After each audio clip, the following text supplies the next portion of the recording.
Batman prepared for this eventuality as well.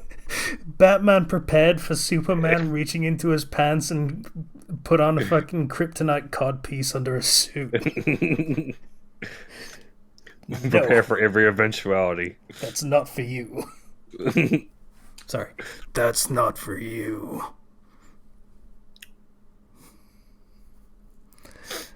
I am not going to try and do the growly voice because just doing that just now hurt for some reason. I like the Robert Pattinson Batman voice because it's not like super growly. It's just kind of I'm tired and depressed. I, that's just solid casting right there. Yeah. If there's anyone that is tired and depressed,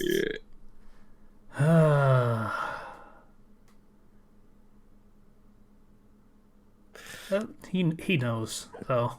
In fairness, he yeah. dude earns paychecks. Good for him. Oh yeah, no, seriously, I'm also- glad he's getting money for all this. They tried to have him do the frickin' superhero extreme unhealthy workout thing to get muscles, and he was just like, nah. Fair enough. Should you die? Do all this? This is like, nah, I'm good. Nah, you hired me. It's too late. And they're like, okay. I mean, yeah.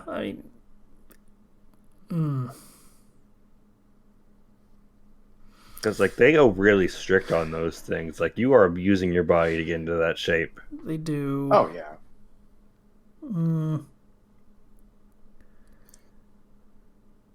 Yeah, like that. It feels kind of shitty to just try and compare how people have to like do different things for roles and stuff, but like 90% of the time for a female role where they have to look sexy, granted 99% of them have to look sexy, it just means being in passable shape and being somewhat underweight, probably. Let's be perfectly honest, which is shit. Men for these superhero movies have to be in the best shape of their lives and with zero body fat and basically have to do like weight cutting regimens for like professional boxers trying to get into a weight class that is below their own. Well, the thing is, to Just get so all they your look in the right shape. and to get all your muscles to look that proper way, you actually have to be like pretty dehydrated as well. Yeah. Like you're not allowed to drink any water or anything. You have to completely cut water weight. And it's not only do you just have to be the best shape of your life, you have to be in a maintenance stage that is straight unhealthy. yes, it's not good. So you know what? You don't want to do that, Robert Pattinson. I don't blame you. Yep, go for it. Like, yeah.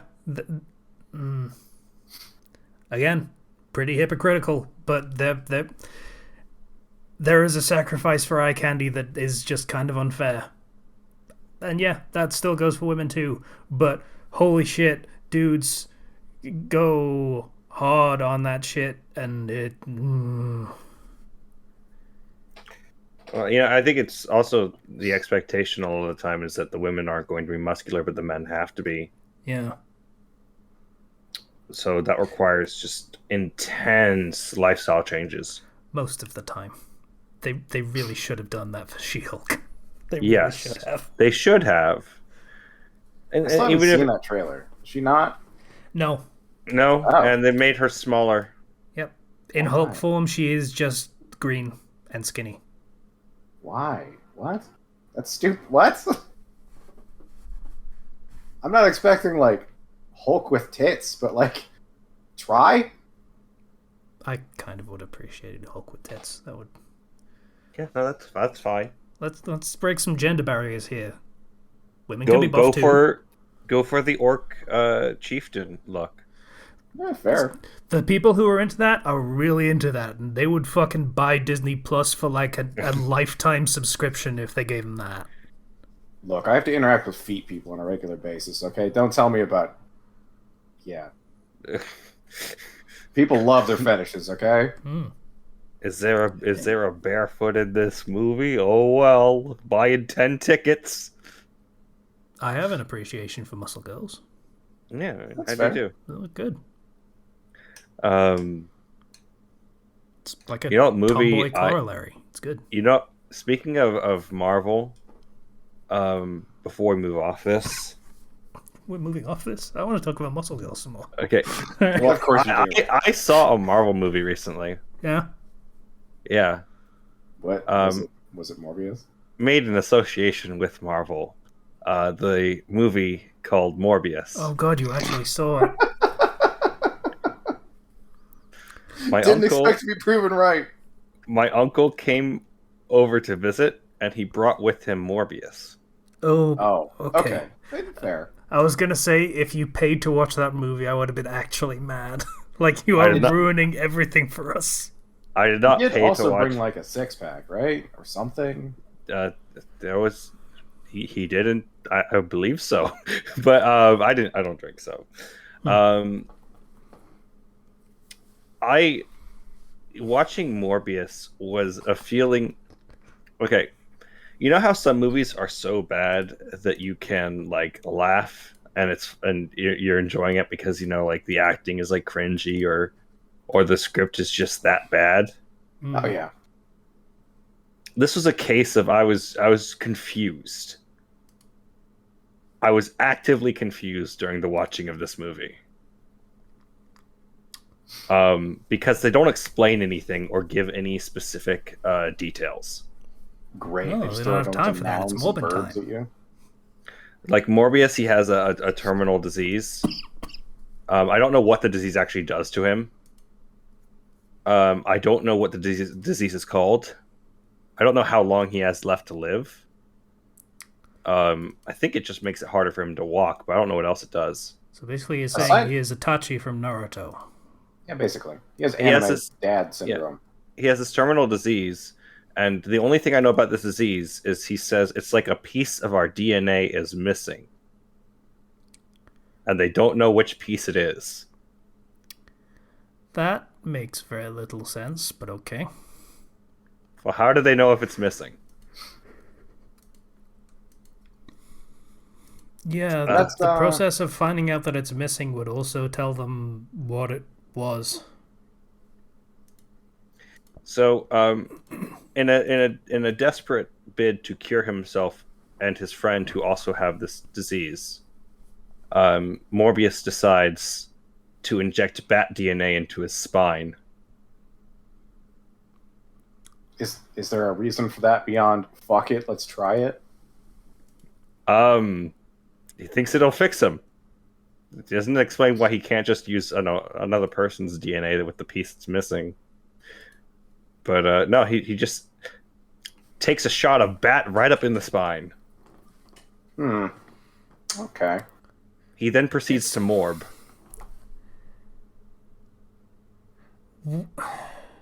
Wait, so what you're telling me that Morbius is a man-bat?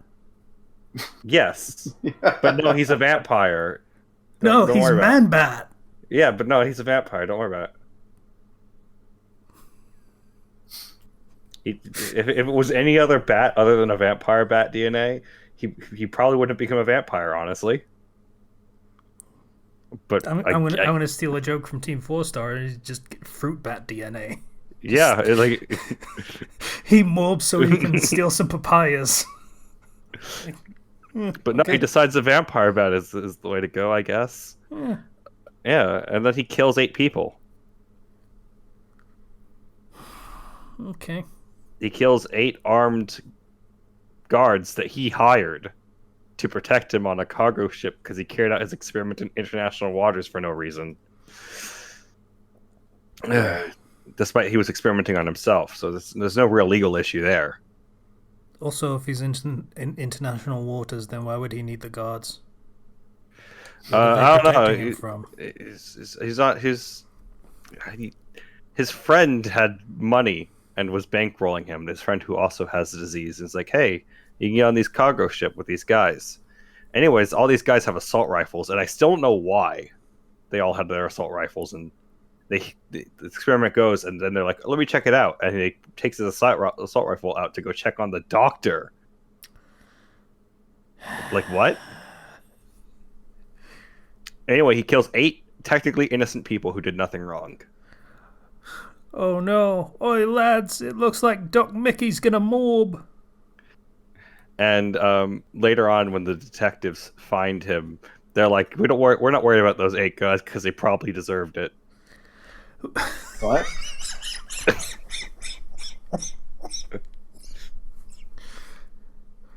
Yeah. That they're literally extras. You're just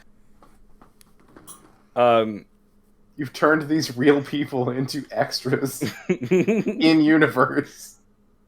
The detectives, by the way, clearly read the script.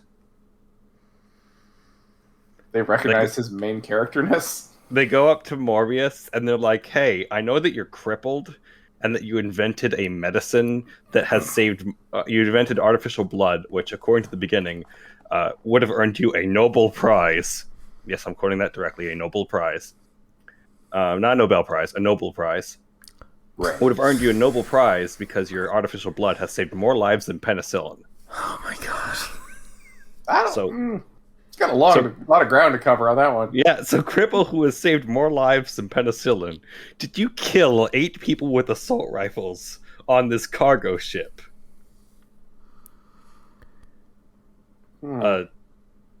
I mean, you're looking for a cure for your disease. Are you sure you didn't do any crazy experiments? And I'm like, what? What? What? Hey, Stephen Hawking, are you sure you didn't snipe these people?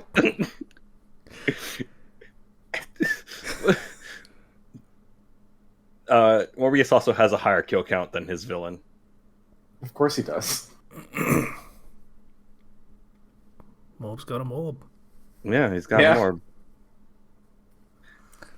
He morbs out and he goes into an uncontrolled blood frenzy after awakening his vampire powers and kills 8 people. His friend kills 1 person in his frenzy, and Morbius is like, "You need to stop, you're a monster." And I'm like, "Excuse me?" I mean, that's relatively tame compared to what you did, Morbius. I think maybe you're projecting a little bit. Yeah. It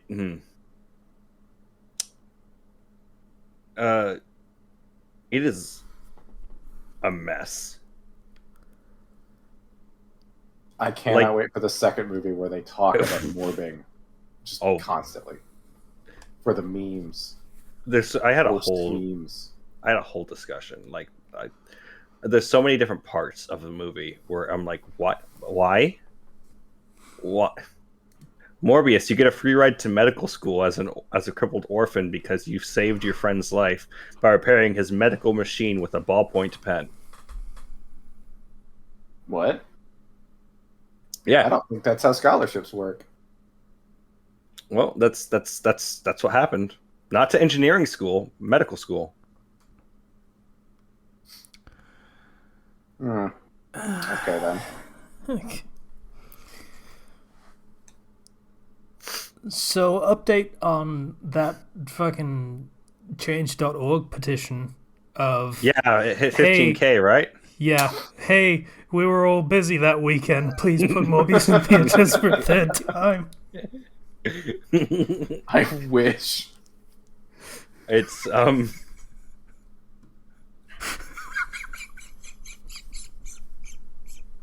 swear we'll watch it this time, guys. Promise. I don't think Morbius actually does a single good act aside from his job in the movie, which is being a doctor. Really poorly too. There's this one girl who's like sick, and he's taking care of her. It's like, well, we don't have the cure. Let's put her into a coma, and then she disappears from the movie. I remember that. I watched the pitch meeting for this episode, this movie. That was one of the things. Yeah. Remember your single defining motivation? We're just not going to talk about it for the rest of the movie. Hey, they also make up this whole thing between drinking the blue or drinking the red, the blue being the artificial blood, the red being real blood. And it's like, you gotta drink the red, Morbius, get that real power. And I'm like, well, in the beginning of the movie, they showed that Morbius has an entire freezer in his lab full of red blood because he's a doctor who has access to blood donations and blood bags.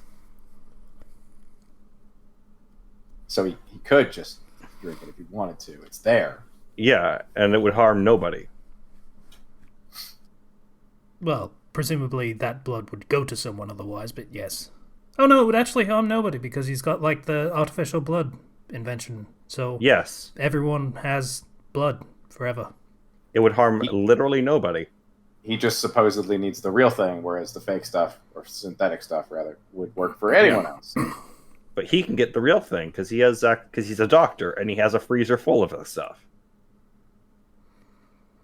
Also, I have to assume there's some level of quantity over quality where you could just chug gallons of the fake blue blood and be, it works. It's stopping to work. God, I'm going to have to drink the red. You have a freezer full of it. You have a freezer full of it. You have a freezer full of it. Yeah, but it's cold.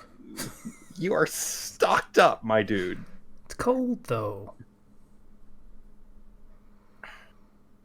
It's, You ever tried eating cold pasta? It's like that. There's only really two people I would call characters in this movie. One of them being Morbius, who barely passes the bar on that. The other being his antagonist, who is his friend, who bankrolls his entire experiment. And after bankrolling it and seeing Morbius is now healthy and not dying, he's like, hey, can you give me the cure? And Morbius is like, no. Please, I need the cure. No, you'll become a monster like me. I don't care, I'm going to die. Can I have the cure? No. So he just kind of leaves and then steals it later when he shouldn't have to because you literally paid for this.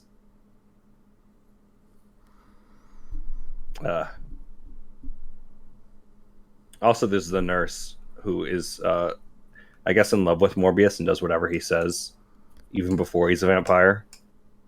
That's basically her character. Okay. Doesn't he eat her or something?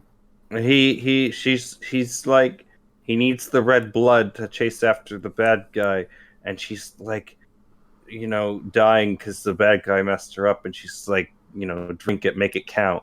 And so he drinks her blood, and then they kiss, and then he drinks her. No, he drinks blood, then they kiss. She bites his lip, gets a little bit of that vampire blood, and there's a teaser at the end where now she's a vampire, I guess. Cool. So I guess villain for the next one, or is he? And then the digital version has a teaser that I believe was changed or moved in the theatrical release, where the Vulture shows up, because he got I guess now he's in the Sony universe, despite that not making any sense for how No Way Home works, but he shows up and he's like, hey, you want to take down Spider-Man? And then like Morbius like, yeah, okay, no. I'm like, what? Why? Yeah, so that means there actually were 3 releases of this movie. Yes. Awesome. We did it, guys. We got 3 releases. Spider-Man not showing up once in the movie. There's a scene in the trailer where he's like, we are Venom to scare guys. He's like, I'm just kidding. I'm Dr. Marco Morbius. Nice to meet you. Well, in the version that I watched of the movie, we are Venom, he just says that, and then he scares the guy and just moves on. He doesn't even say, I'm just kidding, I'm Dr. Marco Morbius. Anything that would have given him a little bit of character. Great.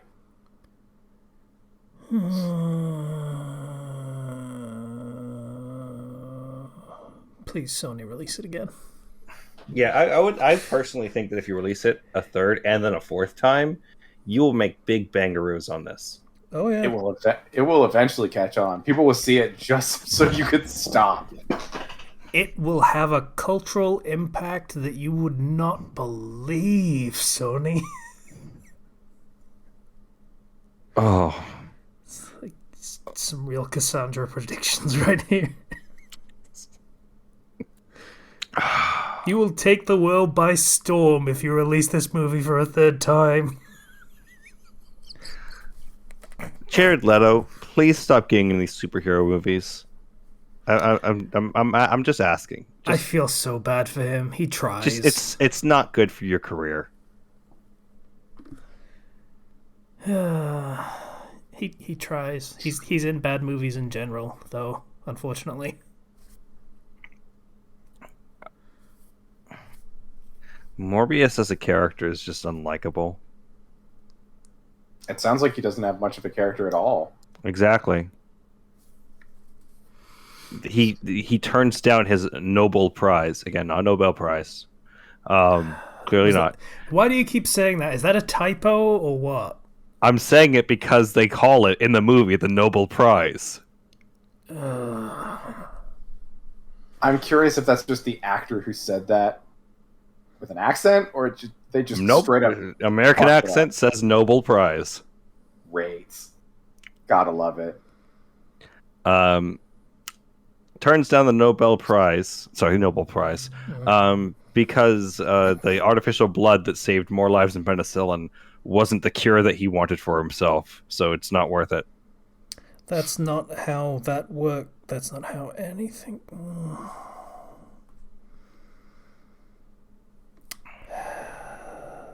This movie sounds frustrating. It is. It is frustrating and confusing. And is it frustrating and confusing in a funny way? It sounded like it was in a funny way, especially with that ending stinger. I'm praising it in a funny way, but like I will admit that the stinger is kind of funny for me. You want to kill Spider-Man? Sure. Who's Spider-Man? But like it is a very my parents who watched it and my uncle were like, it's okay. Which, it's not. If you're trying to think of it with any amount of critical thinking, it's not. Or, Sounds like they just have really poor taste or no quality or standards. Standards is what it is. Yeah, no, they don't care. It was a way to waste a few hours. And, that's fine. And if that's your goal, yeah, fair. But I would not recommend this movie to anybody, partially because, as a character, I don't like Morbius. I didn't like him in the 90s cartoon when he had suckers on his hand and drank plasma from people through them. And I didn't like him here. At least with the plasma thing, it was stupid funny. Yeah. And he did the funny accent, which was nice. But he is, and Spider-Man's vast array of like rogue gallery like that you can pull from. He's definitely near the bottom. If they had cooperated a little bit more with Marvel, they could have actually had Blade possibly show up a little bit as like a reference. Because I know they're working on a Blade thing. I think that would have gone over a lot better. Because Blade and Morbius have way more interaction than Blade and Spider-Man. But whatever. Sorry for morbing out at the start of this. Because I presume we've been recording this entire time. Yeah. Don't worry about it. It was morbing time. Because I also saw another movie. I can't believe, by the way, we're still going 3 episodes now with fucking morbing. I'm gonna have to come up with yet another morbing title. Oh my god. Well, I watched the movie so that you don't have to. Yeah. So I successfully morbed out. You didn't need to remind me of the Nostalgia Critic, but okay. It's okay. I don't know anything about the Nostalgia Critic. Does he still exist? Does he still do things? I don't even know. I also saw the new Jurassic Park movie. And I saw... Funnily enough, so did the Nostalgia Critic, apparently. Go figure. because that is the first result that comes up. I don't know what the movie is called, and I don't care. It's the new Jurassic Park movie. Jurassic World Dominion, evidently. Yeah, okay. Compared to the last one, which made me extremely it made me pretty angry. Because at the end, their decision was, let all the dinosaurs free. Let them live. And I'm like, you're going to regret that. Well, sure enough, they regret that. Go figure. As dinosaurs are now free out in the world, some are being captured and traded through black markets. Others are literally just wandering into roads and killing people. Kind of terrifying. Basically, dinosaurs are the new deer. Yeah. As long as they stay out of civilization, that's good. Except they don't stay out of civilization, and it's a bit of a problem. I thought, and I had a good time with that movie, and part of that was because at the theater that I go to, they have these special seats called D-box seats. Oh yeah. Which are really hard to get, but my dad managed to get me and him and my mom those seats where they move and like vibrate with the movie. So it's almost like going at like a ride a little bit, and you can set the intensity to like low or high or like medium. That was a lot of fun. That made that movie a lot more enjoyable because it felt like an experience. But also, I think it was just better written. It's a fresh new movie, so I'm not going to say much about the plot. But it's better written. The characters are handled better. They brought back the original two main characters from the first Jurassic Park movie, which is nice. Dr. Grant and the other one. Yeah, Grant is back. Yeah, and the lady. The lady. Yeah, those two are back. Yeah.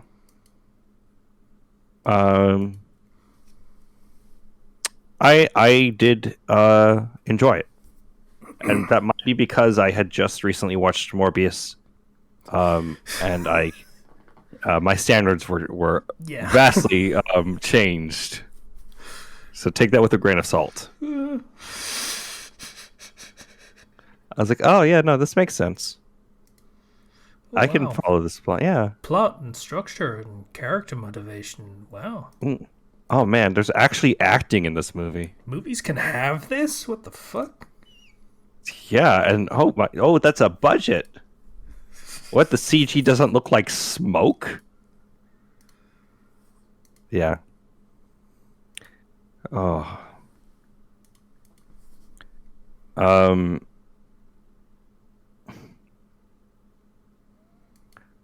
Gosh.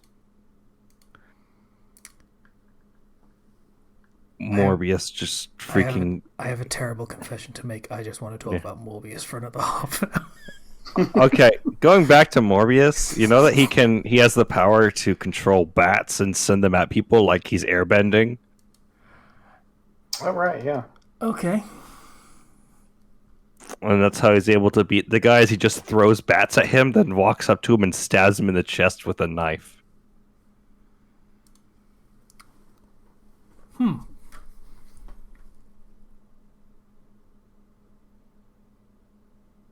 Yeah. I've decided I've changed my mind. I would rather not talk about Morbius anymore. Like, the villain has like a decent motivation because, you know, he was crippled and people would like push him around and bully him and beat up on him because he was crippled and he was different from everybody else. Oh, yeah, so when he gets that vampire power, he's like, finally nobody can actually push me around and I can be healthy and be at my strongest and be on top. Which, like, okay, understandable for why you are this way. I do not understand anything about Morbius as a character.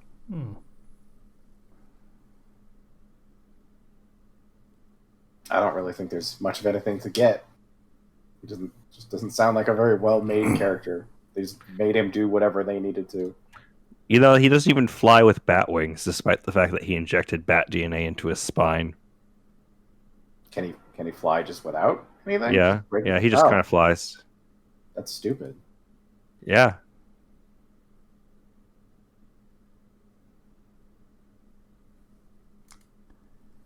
Yeah. So, anything else, Zero? Oh, there's all these cool like game stuff being shown because there's no E3. That's true. What was good in Sony? I watched the Xbox one. Like, it was literally earlier today. So, what was good in Sony? What was good in Sony? I gotta refresh my memory because they did their state of play. Okay, can I talk? I'm a bit upset because so Sony announced like they announced something good, like, oh hey, here's the Resident Evil 4 remake, right? Oh, yeah. Then they announced that they were going to do a Last of Us 1 remake. Again? Yeah, they already did that. They did a remaster. This is a remake, though. Oh, gotcha. It costs $70. Of course it does. And it's going to retcon the ending. The color is sucked out of it.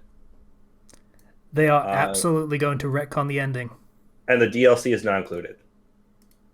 One would hope that the DLC is just as part of the main campaign, like they should have done in the original, of just, hey, slot it in that section between... It's like a 10-year-old game. Between Joel getting injured and him recovering. Yeah, the winter sequence where she's basically on her own. Yeah.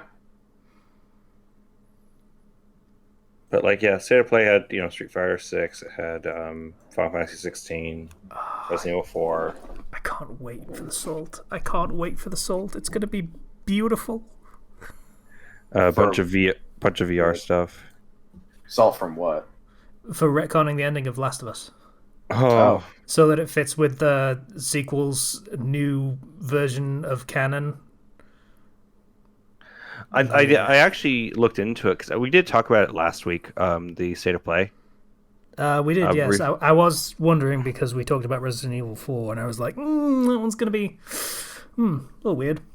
They also, I didn't talk about this at the time because I hadn't actually seen the trailer, but the Callisto Protocol, which was announced. Yeah, that's the one where it's in like a prison or something, space prison. No, it is made by the original developers of Dead Space. It is just Dead Space, spiritual successor. Yeah. Okay, I'm into it. That's very good news. Especially after how EA screwed those guys over. Yeah, a little bit. I know zero details, and I instantly believe that happened. While also Dead Space is getting rebooted by EA as well, because without any of the original developers, yes. Yeah, that. Great. The original screwing wasn't screwing hard enough, so let's do it again. We're gonna puppet your dead property in front of you. Let's just like in Dead Space with the necromorphs. We're going to puppet your dead property right in front of you so it can compete with you and your new property that you're trying to kickstart. Well, I know which version to support. Yeah, so because Dead Space 1 was good, then Dead Space 2 they started throwing the microtransactions. Dead Space 3 they threw them in really hard. Did they do the microtransactions in 2? They did a little bit. It had some things. It wasn't too bad. Yeah, 3 was egregious, and 3 did not perform as well as EA wanted, so they used that as an excuse to dissolve the development team. This is one of those expectations were not realistic in any way. The game sold great. It just wasn't impossibly good. Those microtransactions weren't making the cha-ching they wanted, so yeah. And also, hey, they completely undermined the entire core premise of the game being complete isolation while hunted by monsters by having you do it with another person. Right there. So you're never alone. See, I can understand there being optional co-op in those sorts of things. Because even with Yeah. I did enjoy the co-op in Resident Evil 5, for example, because that was transitioning more from Yeah, but horror to more that's not the action-y. same. That Resident Evil was always campy horror, it wasn't actual horror. Dead Space was going for actual fucking horror. So, Yeah. okay, I don't mean to sound condescending, but did you actually play co-op in Dead Space 2? No, I didn't. I was going to say when Zero started talking about Resident Evil, that I have heard that they did try and do some interesting things with it, which was what each player was seeing was unreliable. Like they'd start seeing visions of things that weren't actually happening for the other player, which is a cool concept that sounds very interesting. But unfortunately, one, they didn't do it very often, and two, it still kind of undermines the core premise of isolation survival horror. So you are correct. One of the characters has already gone through the insanity of the marker, and then one of the characters hasn't. So he is going crazy as the game is progressing. That is the player 2. Yeah. Yes, player 2. And so player 2 will routinely go into these little sections where they're completely on their own. They're essentially just having a vision, and they're standing in place to the other character.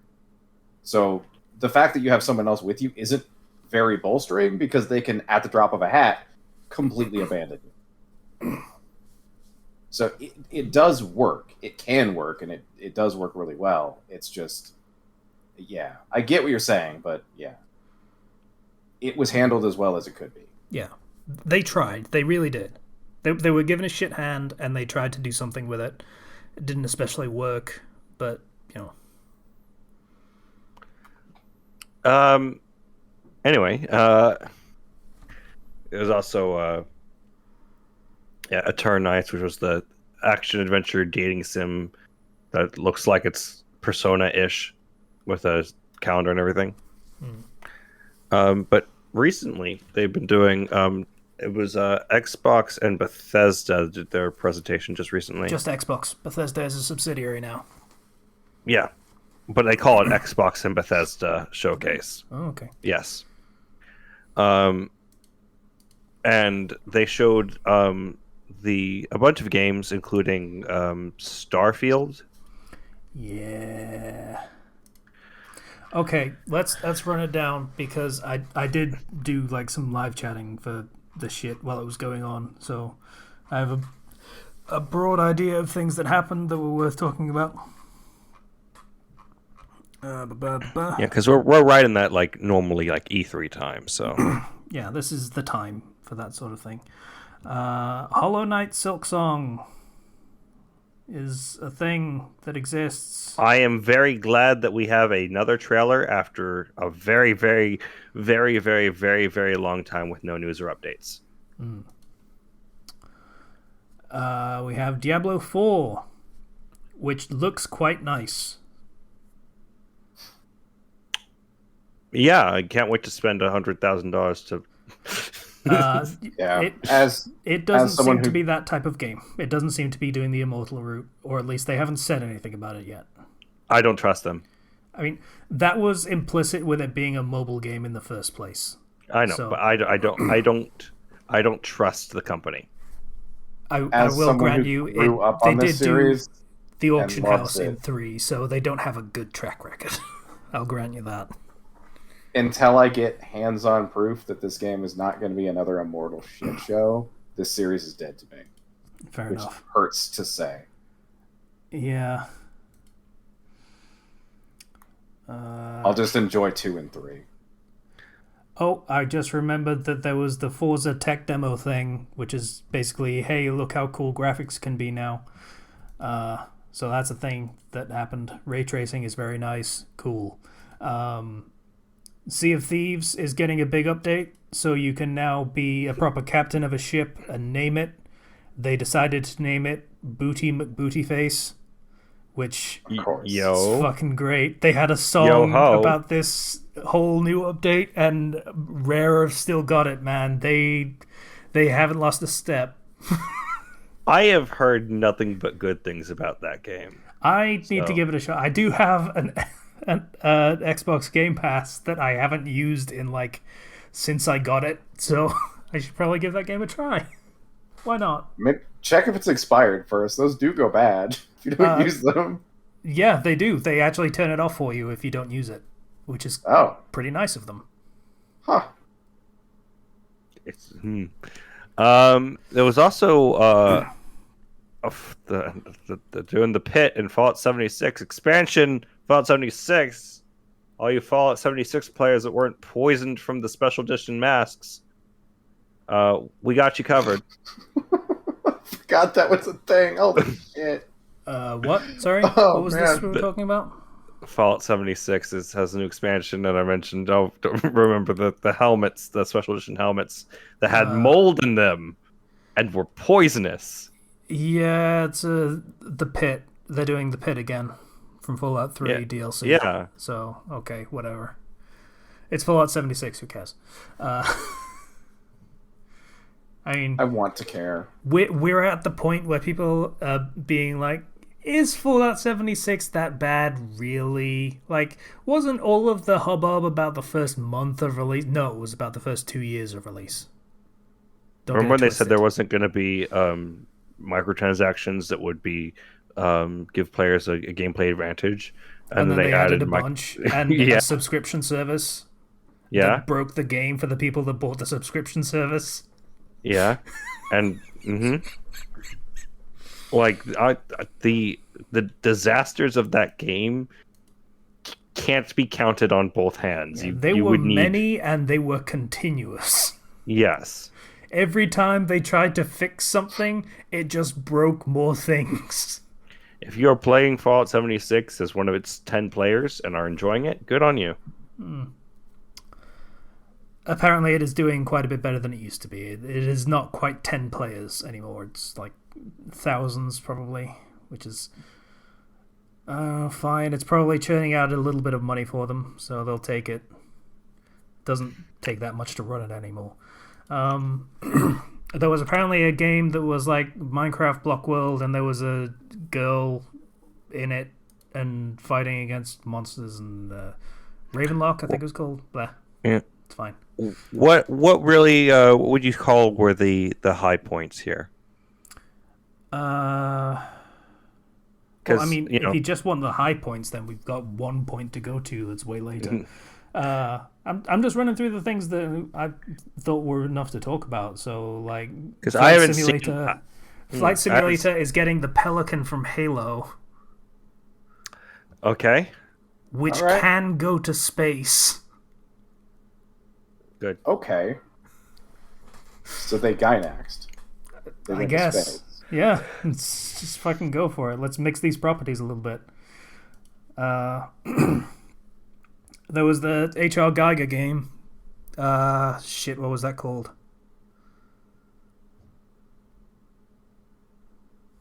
Fuck. I've forgotten. But I didn't want to watch the trailer anymore after it started, and there was basically a gigantic umbilical cord in a dude's body, and he starts ripping it out. They did a discretion shot. I appreciate that. But just the fact that I was very relieved at the discretion shot means I don't want to play that game.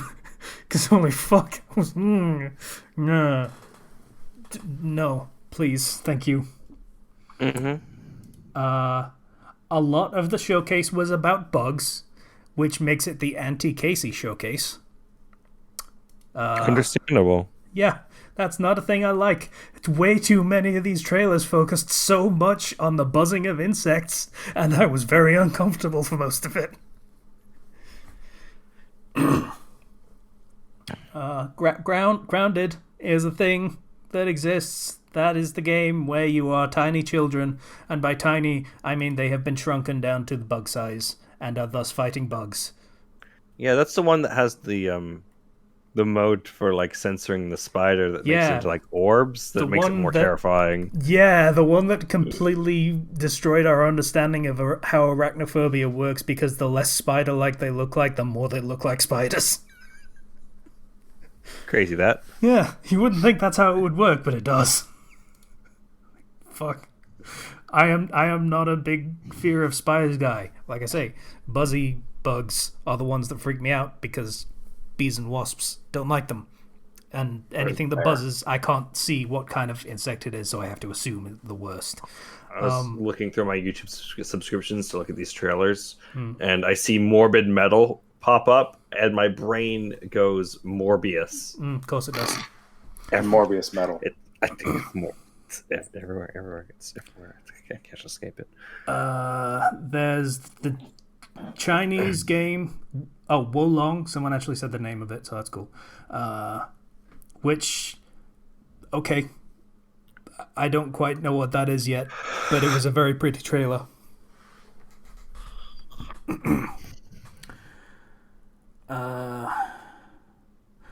Persona. Yeah, so Persona 3 Portable, Persona 4 Golden, Persona 5 Royal are coming to Xbox systems as well as PC. Yeah. 4 Golden is already on PC, but it'll be coming to the Microsoft Store, and, the other 2 games are also going there too, which is cool.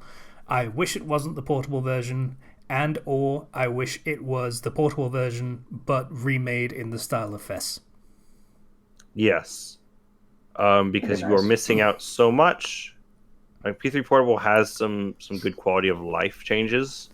But it changes so much in the stylistic nature of the game. Like, the cute cutscenes of, like, the characters animating and doing things, all that's gone. It's all visual novel now. You miss, as well, the entirety of the answer. No one cares about missing the answer. I think it's important for people who are playing it for the first time to get that as well. No. Read a synopsis. It's fine. Yeah, it's not worth playing through.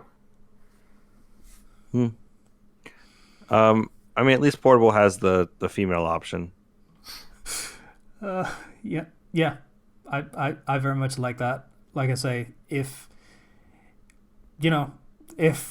something was in a wish-granting mood, I would very much like the portable version, but also with the stylings of FES. Yes, that would be nice. Yeah. As it is, though, because it's going to be on PC, that means that mods can be made for it. I suppose. I don't think it'll be able to do quite that much, though.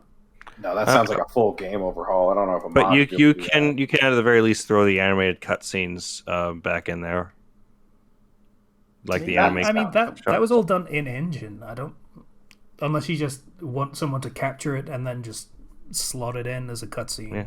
You might be able to. Maybe, I don't know. Like, those games aren't especially moddable. Like, there aren't that many Persona 4 mods, for example. But I got friends who've been wanting to play Persona 5 that now will be able to, which is nice. Wait, of course, in October. I don't think I was paying attention. Is it Persona 5 Royal that's coming to computer? Royal. Persona 5 Royal, yes. Yeah. Okay, gotcha. So I'm just gonna run through my play-by-play for the Persona reveal. Me bitching about bees and wasps, and then hey yo, and then portable version. Blah. Also, Golden is already on Steam, so I don't care. Yo. Yeah, no. Yo. On PC. October. Ah. So I was a little bit excited. So yeah.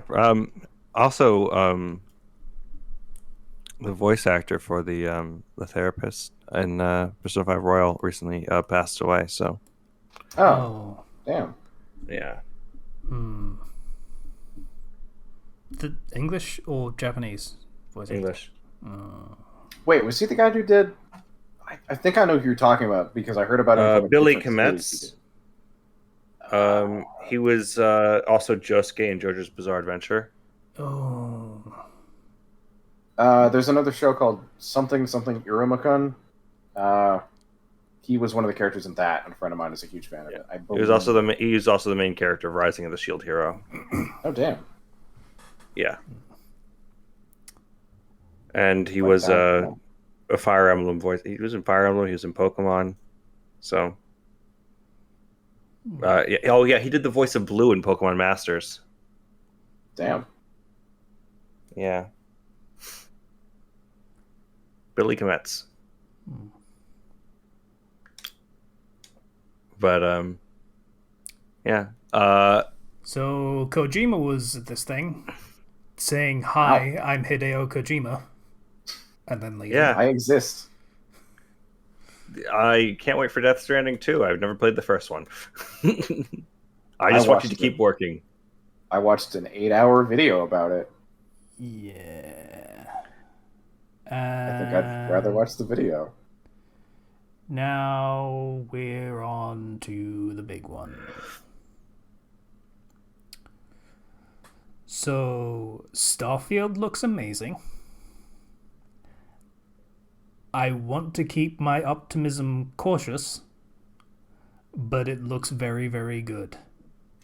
I don't want to admit it, but it does look good. This game started development before Fallout 4 came out. That was 2015.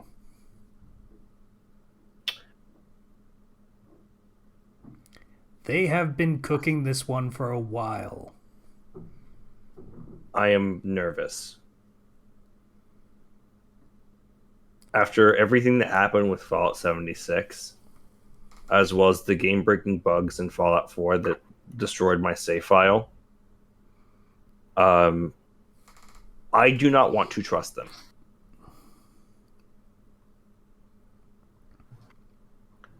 I would like it if it was good. But you never know. You never know until the game actually comes out. So they did show gameplay, which I think very cleverly started very, very basic. Because what they did was you land on a planet, technically a moon, but whatever. You go out, you've got a little HUD, you walk down a hill, you mine some very obvious resources, you see a creature, and you watch it and its buddies walk away from you, and you're thinking, oh, this looks like No Man's Sky. And you are immediately completely unimpressed by it. And you think, oh, I don't know why I was hoping for this to be any good. It's Bethesda. Of course it's not going to be any good. Yeah, the Bethesda's heyday has passed. And then they go down a hill and they go into a research facility and have a gunfight with pirates, and then they leave the facility to the roof. Oh, they do a little lockpicking minigame, which is different from the ones that we usually see. It's actually kind of similar to one of the hacking minigames from Lego Star Wars, actually. And they get a flashy new gun that is a shotgun. They come out onto the roof of the research facility, have more gunfight. A ship comes down of more pirates. The ramp comes down, you immediately jump over and start fighting the pirates on the ramp of their own ship. And that's where that section ends. That was pretty okay. It was definitely more interesting than No Man's Sky started. So that's a step in the direction. And then they go hey, so obviously the game is not just going to be that. Here is one of the main hub cities. And oh my god, it was fucking gorgeous. Just the environment design for that place looked genuinely amazing, and you could see the work that they put into it. And they showed off, they do standard Bethesda conversations of kind of zoomed into a face, but not as ridiculously as they tend to. Probably. We'll see how that goes. But I never minded that. I actually preferred it. I'm fine with it, but some people have problems with it. And they show off, hey, there are going to be different factions. You can join with the pirates. You can join with the military. By default, you're probably going to join with the exploration faction because their whole thing is the main plot of the game, I assume. Then we get to space combat. There is full-on space combat, and you can like do dogfighting and shit. And then there is base building, where it is way better than Fallout because it all is all just very modular. Of hey, you can build a room and then a room next to it, connected by the doors that are already there, and it just snaps to it, and you don't have to fucking faff about building walls on uneven surfaces and fucking do it. I gave the base building in Fallout 4 an honest go, I swear to God. Anyway, so you can do that. You can customize your weapons. You can hire people to work on this base that you've built, and they will do stuff. Presumably, they didn't really go into that. You can also customize and build your own ship, and you can hire crew to work on that ship. And it feels like they took all of the ideas they had for games over the past 14 years or so and just worked them into this, and hopefully managed to integrate them into a single experience better than they did in all of those other ones, where most of the time it was kind of tacked on.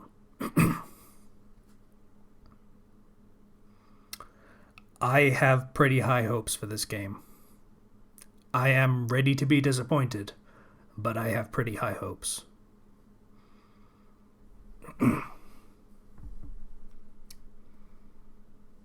Yeah. I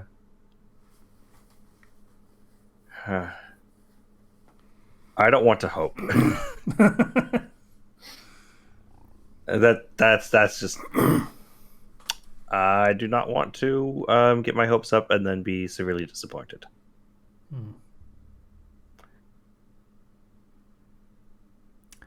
I have,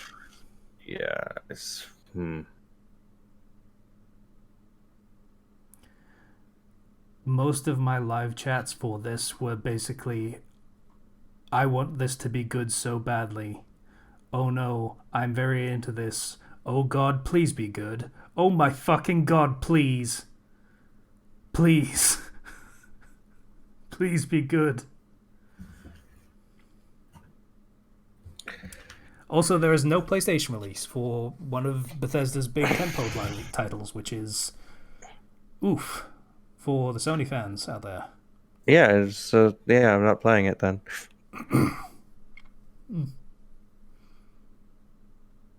If it's not coming onto the PS5, then I am not playing it. That is a shame. Yeah. I doubt my PC could probably run it. Probably not, I would assume.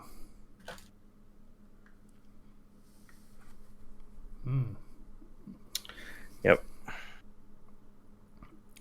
If that game does actually succeed in terms of what it is as a game, Microsoft will have probably paid for Bethesda just from that alone. Be paid back, rather. Because that is a big win for them. Not really for, players, obviously, because that's just how the market works. But for them, it was probably a good idea.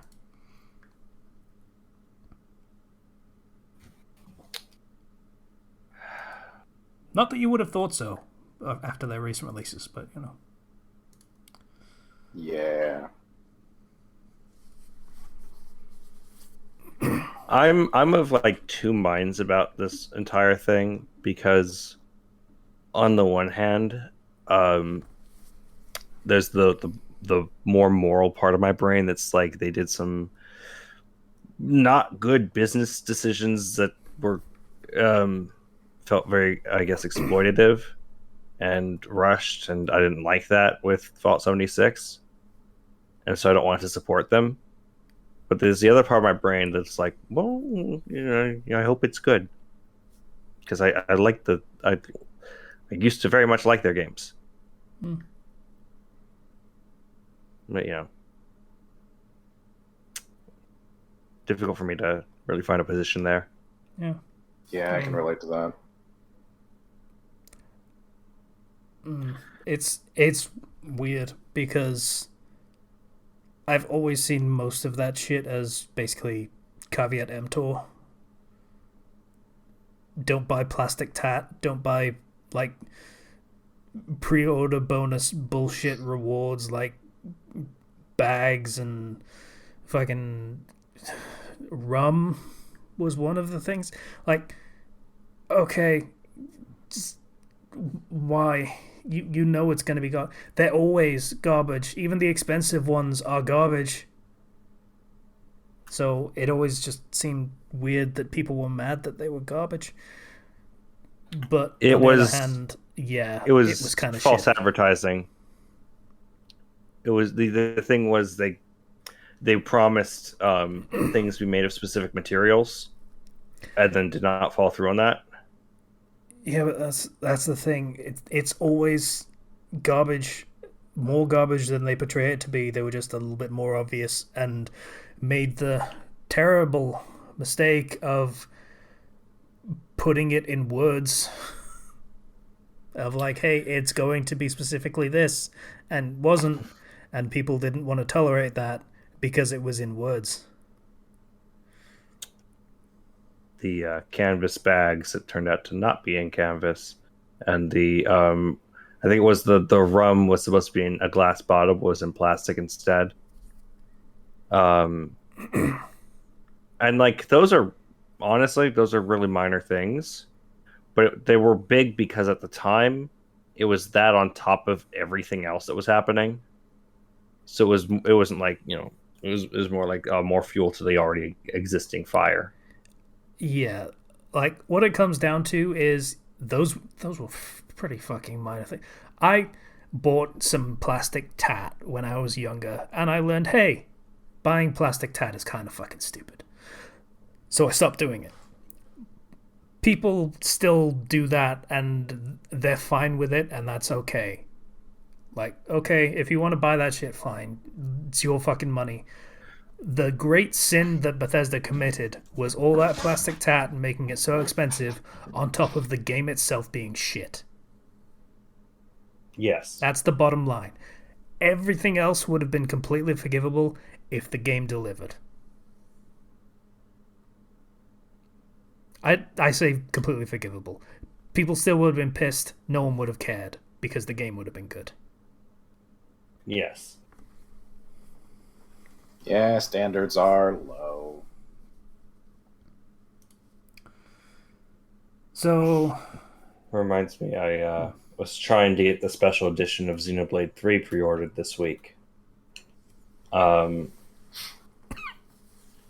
so Nintendo did something stupid, where instead of having it so that you could pre-order the special edition of this game from any of the various retailers you want that would be selling this game, you could only order it from Nintendo's own website store. On the My Nintendo store on Nintendo's website. And so having it only be available there, Xenoblade has gone from a very niche game to having a very large fan base.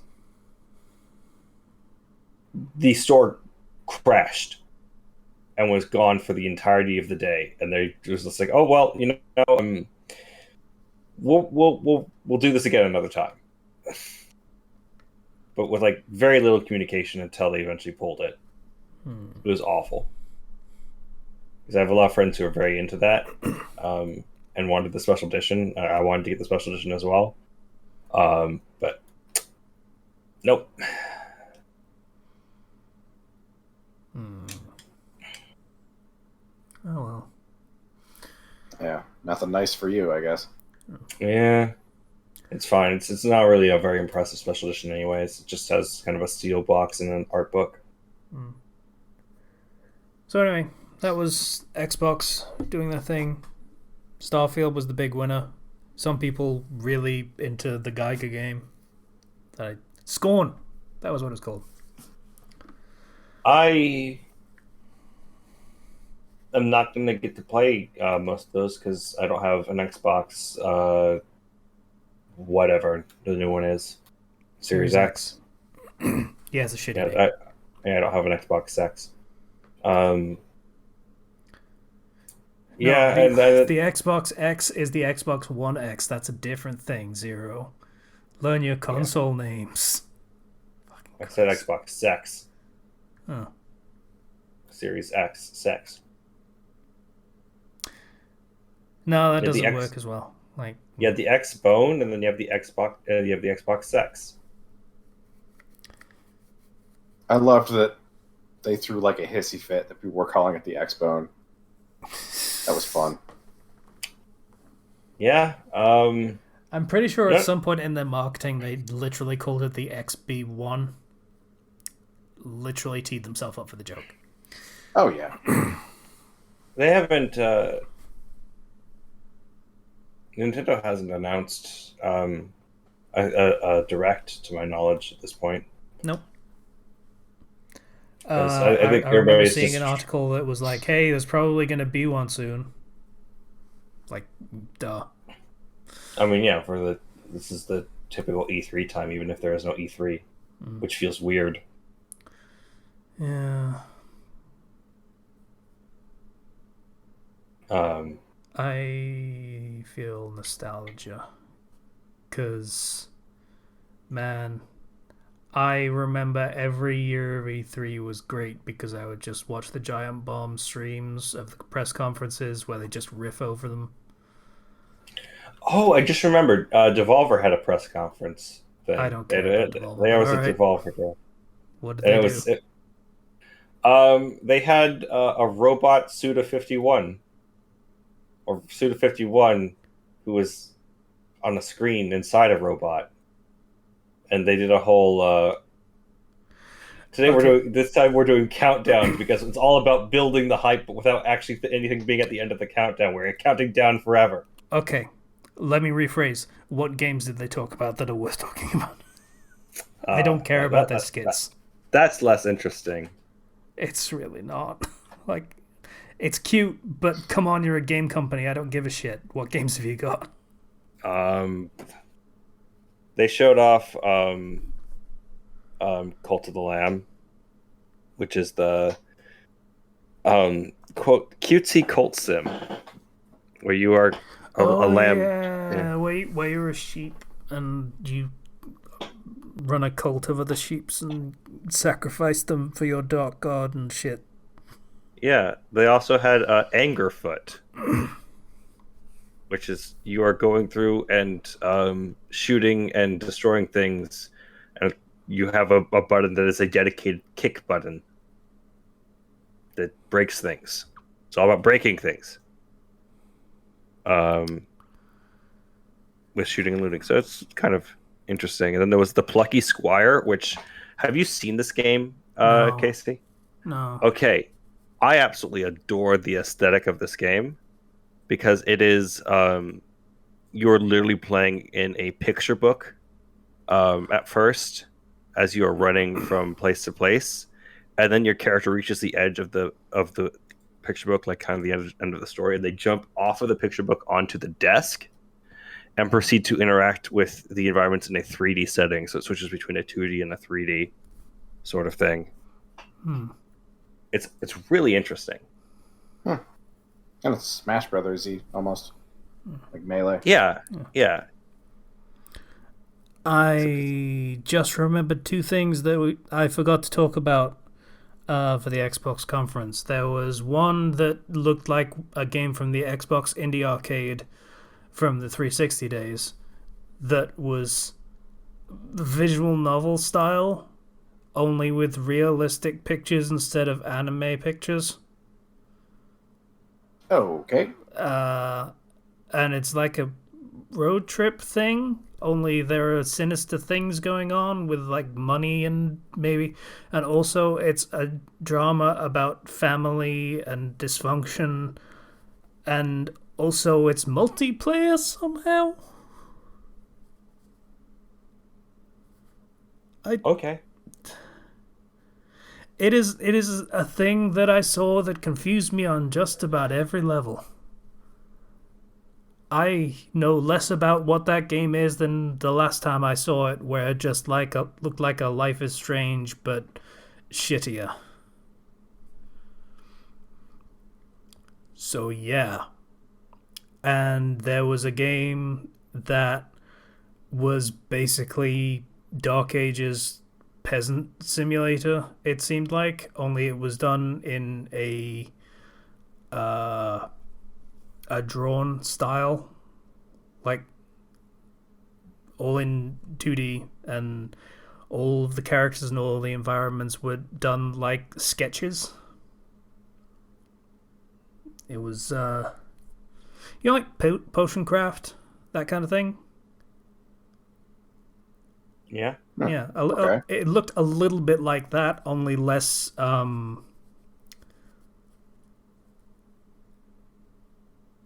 defined, less neat, I guess. It was very interesting to look at. I'm not entirely sure what to make of it yet, but it looked interesting enough. Looked like a very small and simple game. I think it was made by Obsidian, to be honest. Yeah. So it looked like just a side project that a few of them decided to work on, and were like, yeah, we can do this and throw this together and see what happens. But yeah, that looked interesting. Cool. But yeah, that was the other thing that I remembered. I should play an Obsidian game. I still haven't gone through and actually given a full shot of Pillars of Eternity. Didn't you play The Outer Worlds? I did. That's an Obsidian game. Yeah, I haven't. I'm talking about. My brain went to like the more like top down versions, because like I did play Outer Worlds, and I never actually went back and played the DLC though. Oh no, what a shame. Yeah, I never really even care. beat the base game. I I couldn't. still don't like that game. I wish I fair. did. I wish I did. I want to like it, but it's so aggressively mediocre. I had fun with it because it scratched an itch that needed scratching. I suppose that's fair. If If it you- was if you less are gonna play easy to Pillars, break by the over way, your you may knee, wanna- I probably would have enjoyed it more. If you are going to play Pillars, I'd recommend just playing the second one. It plays better. Okay, I want to play. I'm gonna also look and see if I can play like a D&D style game. Pillars is. Yeah, I know. There's It's Pillars, and then there was another one that was coming out that I wanted to check out. Yeah, Isn't there a Pathfinder game? yeah, that's what There I was is. thinking of. Kingmaker? Yeah, that's it. And it was King something. I have. I'm DMing two D&D games, and one of them unfortunately is taking a while before the next session because I will be out of town next week because I'm going to Cancun. And it's left everybody in agony because the last session was the town that they started in being slaughtered and a lot of parents dying and them escaping the town. And now they have to wait. You're going to give this party main character syndrome. I Unless you also give a bunch of other people tragic backstories too. a lot. Yes. Then they can all bond over dead parents. You know, they're gonna want to. This is a campaign where they're gonna want revenge. So they're gonna join the people who have the evil aesthetic. But, you know, technically aren't that evil. Shades of Grey and all that. Fair. What were we talking about? We were talking about video games. We were very briefly talking about Devolver Digital, and I have come to the conclusion that they exist to be meme lords and not actually game developers, for the most part. Fair. I They're apologize for talking shit about their conference. That seems to be one of the very few things that they actually provide. They are publishers Okay, fair enough. for indie games. They are not developers. Yeah. So, you Uh, I, I think there's more video game stuff on the way. I don't know what exactly is coming up though. Either way, yeah. How you guys doing? Hang on. You looking it up? Nope, I need to note down a title. What?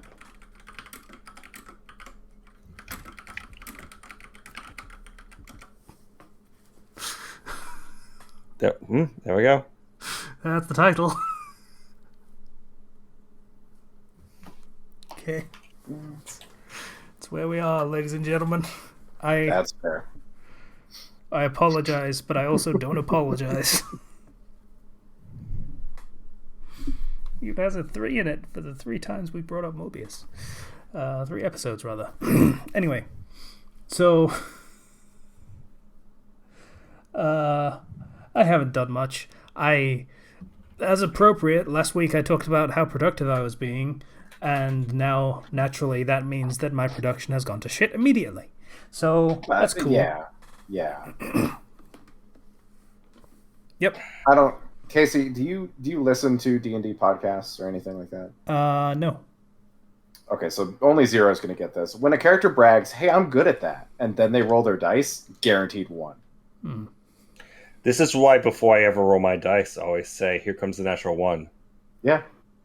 If I'm right, then that's hilarious. If I'm wrong, then that's a nice surprise.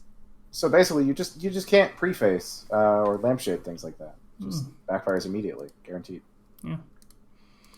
So I'm going to have to message one of my commissioners today and say, hey, I know I haven't gotten you a chapter in over a week. So sorry for that. I'm genuinely working on it, but this particular thing is kicking my ass for some reason. I'd like to think most people are very understanding about things like that. Yeah. Mental health is a serious thing for everyone. No, like this particular point in the story is kicking my ass, so I'm not... Oh. Yeah. Fair. Yeah. I finished Rogue Legacy 2. As far as the plot is concerned, the ending... The second level, the second tier of ending is still a little limp. It doesn't particularly add all that much content. If you pay attention to the story, the things that you think are true are absolutely true. Okay. It doesn't have much interest in... I know this is a dirty term, but subverting expectations. It doesn't really care to do that. Like, that is a dirty term, but that is actually a valid thing to do in your stories, and it is completely not interested. It is entirely predictable on every level. It's kind of sad their attempt to subvert expectations was to play it completely boringly straight. Yeah, there are 2 characters in the game that you run across on a regular basis. And there are also 2 characters that you read about in the notes in the story who are not named and only initialed. Guess who the 2 characters you keep running across are? Yeah, that's fair. Yeah, it's really straightforward. I guess their assumption was that you're not playing it for the story. I mean... It doesn't help that there are interesting parts of the story. They're just not told particularly well. Like, there are 6 bosses in the game, and each of them have their own particular stories, and they weave into each other. And they also mention other characters that you never get to meet. And you just kind of have to piece all of this together over the course of multiple playthroughs, because a lot of the information doesn't come out until New Game Plus 7, I want to say. Jesus. Yeah. The way it works is you beat the game and you beat all the basic bosses, and then you can do New Game Plus, which lets you unlock the super version of the first boss. And if you beat that, then you get an extra lore dump on what he was all about. Then you beat the game again, and you can unlock the second super boss. You get another lore dump, and so on until you do the same for the final boss, and you get the final ending, which tells you all of the basic stuff you had already figured out dozens of hours ago. And that's pretty much it. That's where that goes. How long does it take to beat the game? I would have to look some things up to figure that out, but probably definitely north of 30 hours, I would say. Oh. I mean, it would be more understandable if the game was like Resident Evil 3 Remake, where it's like, I could power through this in 2 hours, but yeah. Like, I mean, it's a roguelite, so the idea is you go through it and gradually get better and progress further and get more resources, and, you know, eventually you hit the landmark of beating a boss, and then you never have to beat it again for that run, kind of thing. Wait, does all of your things that you bought reset when you beat the game? No. Oh, okay, that's better. Yeah. So, it is still a very good game. I wish the interesting parts of the story were told a little better, because, like I say, those bosses, they do have a little bit of an interesting thing going on, because they were pretty much all scheming assholes and doing things by their own agendas, and they just kind of car crash into each other all at once. So if you can figure all that out and put a timeline together, it would actually be pretty interesting, but it's all so disparate and spread out that it's just a real struggle to piece that together. It's kind of Dark Souls, but worse in terms of... Yeah. That's kind of a weird thing to run into, of like, this could be interesting if it wasn't so overly complicated.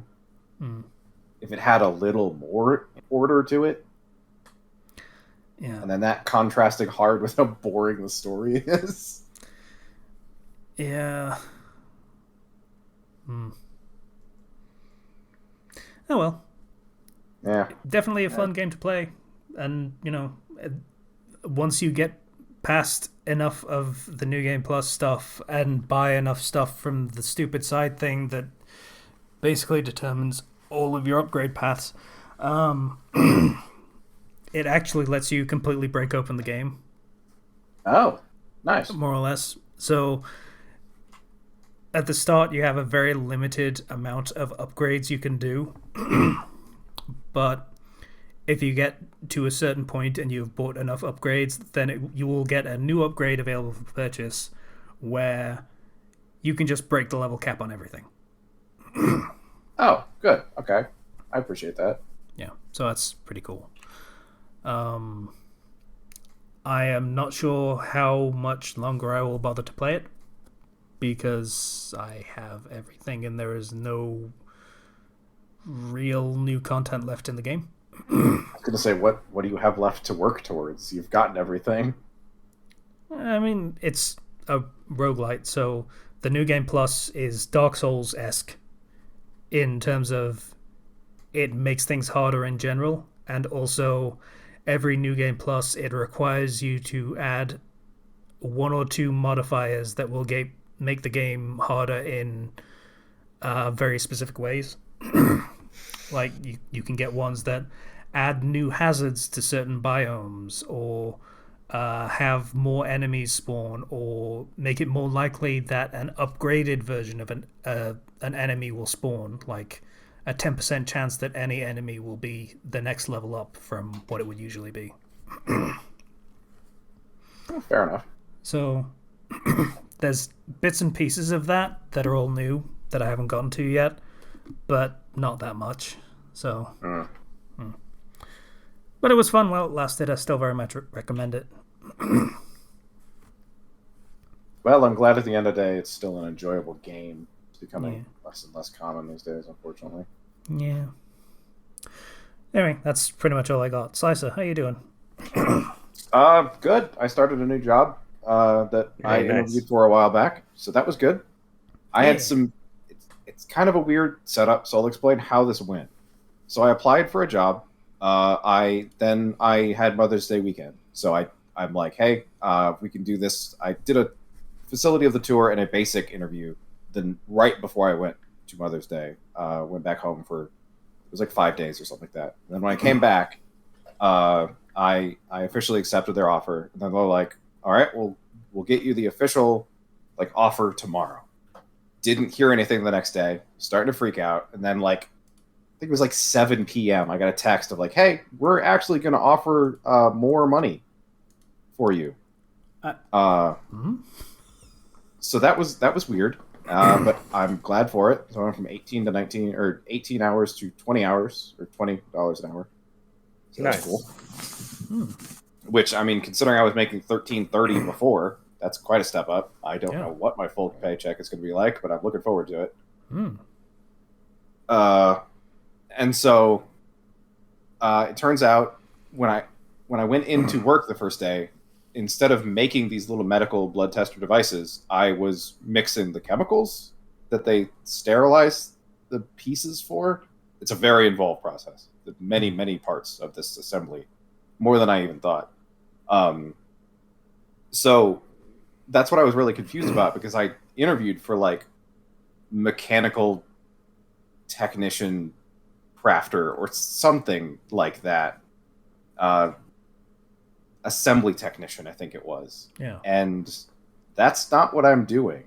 So it turns out the reason they offered me more money and are okay with me starting at 7 instead of the initial, I think it was like 4:30 a.m. they wanted me to start at first, was that they didn't give me the job I interviewed for. They gave me a different job that they also had an opening for, and they desperately needed people for, which just so happened to pay more. So that was cool. Normally, that's a horror story of like, hey, I got a different job than the one I applied for. They put me in the fucking call center. But no, it actually worked out great for me. Yeah. Huh. Because I still have all the employee benefits. I make more money, and my hours are more in line with what I want. So it's good. Great. The only downside is I am mixing chemicals together that are... It's a little harrowing to mix something together that has an error margin of like 0.001 of a gram. We're talking like drops of liquid makes a difference.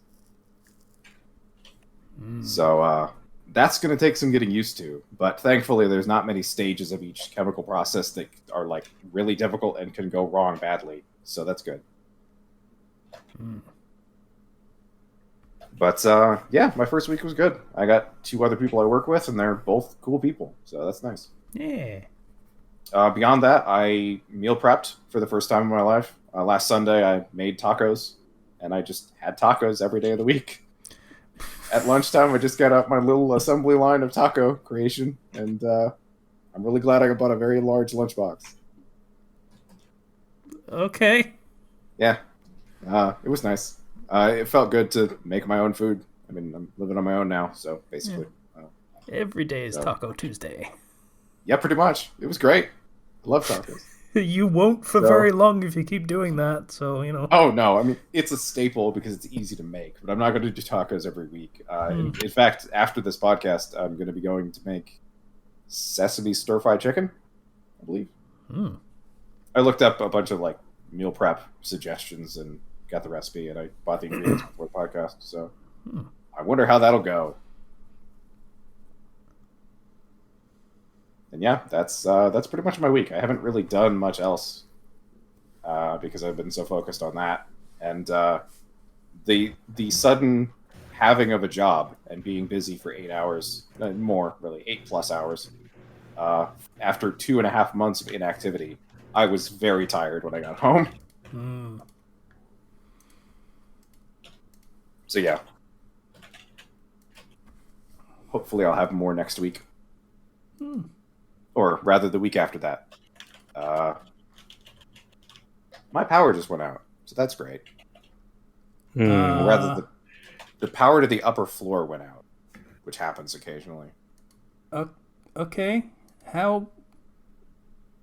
Okay. Because the router's downstairs. So I still have internet and my laptop is still on. Okay. Battery. But, fun. All right. So. Yeah. That's me. Yeah. My voice is fucked. Relatable. Yeah.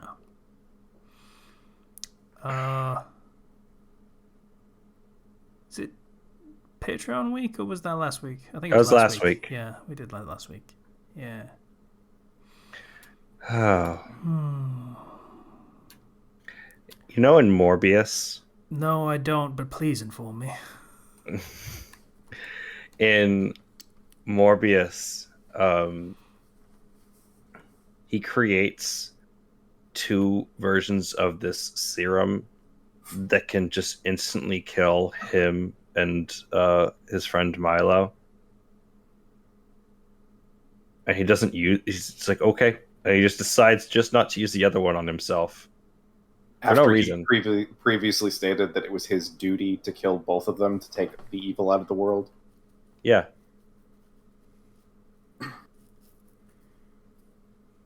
Just nah. I like living too much now. Yeah, no. Also, there's this Spider-Man dude I've heard about. I could probably Yeah. kill him. Probably. I mean, got nothing better to do.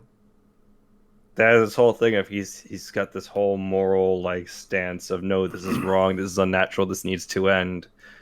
I think he just doesn't end it. Wasn't the Vulture Bruce Willis? No. No? Who was it? I don't remember the actor's name, but it was not Bruce Willis. Oh, damn it, I'm gonna have to look this up.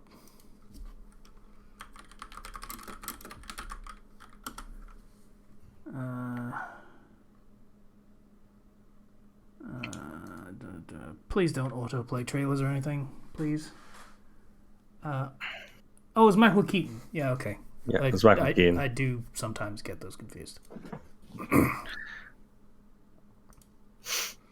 Yeah, it was Batman.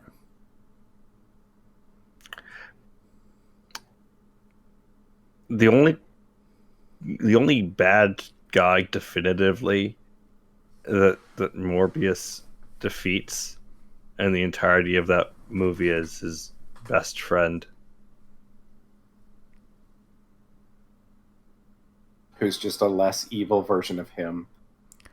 No, Yeah. He killed his bodyguards. Remember, they deserved it. Yeah, no, they're mercenaries. They probably did something to deserve that. The reason why he got put in jail was because his friend literally sucked the blood and murdered a nurse, a singular nurse in a hospital that Morbius just so happened to be at the time. So they thought it's Morbius and arrested him with no evidence. So he only got charged. He got charged with the one murder he didn't do. But that's how it's unfair, you see. He's just misunderstood.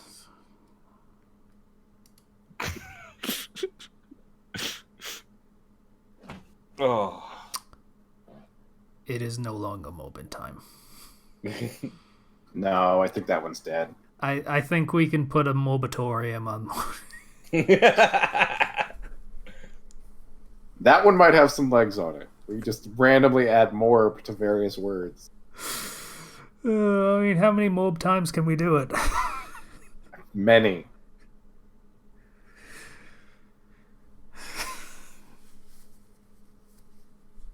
Anyway, so I guess that's the end of the podcast, and hopefully the end of us talking about Morbius. But I can apparently make no promises. Thank you for listening. It might come up again. Thank you. Yeah. I hope you're here for it. Discord link in the description, Patreon link in the description if you feel like it. We'd appreciate it. Bye, everybody. Bye. See you guys.